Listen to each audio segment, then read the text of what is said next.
सपा में तो अभी 25-26 सांसद टूट। जो डर जाएगा वो अपना दल छोड़ के चला जाएगा। नमस्कार, मैं हूं नैन्सी और आप देख रहे हैं खबर प्रधान। भारतीय राजनीति की परिक्रमा उत्तर प्रदेश में शुरू हो चुकी है। नेताओं को सिर्फ एक मौका चाहिए और बस सियासत शुरू हो जाती है। कानपुर से दिया गया बयान अब यूपी की राजनीति में नई बहस छेड़ रहा है और इस बार चर्चा के केंद्र में है डिप्टी सीएम केशव प्रसाद मौर्य, जिनके कानपुर में दिए गए एक बयान ने बवाल मचा दिया है। एक कार्यक्रम के दौरान मौर्य ने ऐसा बयान दिया है जिसने नई अटकलों को जन्म दे दिया है। कानपुर पहुंचे डिप्टी सीएम केशव प्रसाद मौर्य ने समाजवादी पार्टी को लेकर बड़ा हमला बोला है।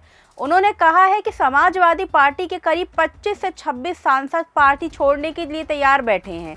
हालांकि उन्होंने यह भी कहा कि बीजेपी किसी को तोड़ने का काम नहीं कर रही है। सपा में तो अभी 25-26 सांसद टूटने को तैयार बैठे हैं। हम लोग तोड़ ही नहीं रहे हैं। हम लोग तो 27 में जानते हुए अपने आप ही टूट के चले जाएंगे। केशव मौर्य के इस बयान के बाद सबसे बड़ा सवाल यही उठ रहा है, क्या वास्तव में समाजवादी पार्टी के भीतर सब कुछ ठीक नहीं है?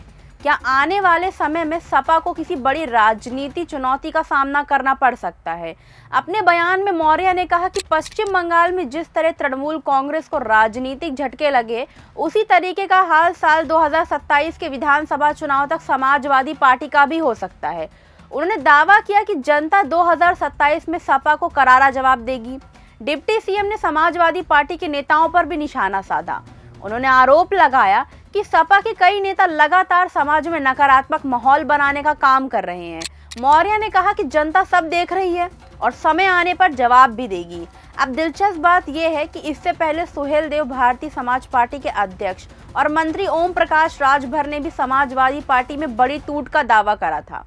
राजभर ने कहा था कि सपा के भीतर सब कुछ सामान्य नहीं है और आने वाले समय में कई बड़े राजनीतिक घटनाक्रम देखने को मिल सकते हैं। राजभर ने तो यहां तक दावा किया था कि समाजवादी पार्टी के वरिष्ठ नेता राम गोपाल यादव ने केंद्रीय गृह मंत्री अमित शाह से मुलाकात की है और उन्हें एक पत्र भी सौंपा है। हालांकि उनके लिए भी कहा जाता है कि वो कुछ भी बोलते हैं, ऐसा कुछ नहीं है।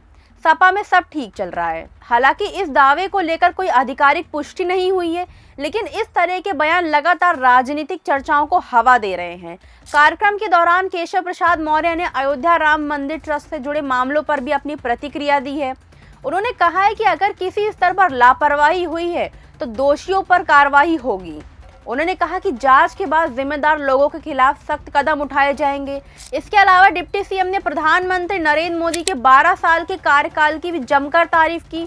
उन्होंने कहा कि पिछले 12 वर्षों में देश में जितना विकास हुआ है उतना कांग्रेस अपने लंबे शासनकाल में भी नहीं कर सकी। उन्होंने मोदी सरकार के कार्यकाल को बेमिसाल बताया।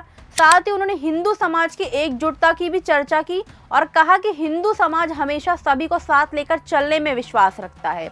अब सबसे बड़ा सवाल यही है, क्या ये सिर्फ राजनीतिक बयानबाजी है या फिर वास्तव में समाजवादी पार्टी के भीतर कोई बड़ी हलचल चल रही है? इसका जवाब आने वाले दिनों में ही साफ हो पाएगा। लेकिन इतना जरूर है कि केशव प्रसाद मौर्य की इस बयान ने यूपी की राजनीति में नई चर्चा शुरू कर दी है। वीडियो अच्छा लगा हो तो लाइक कीजिए, शेयर कीजिए और कमेंट बॉक्स में हमें जरूर बताइए।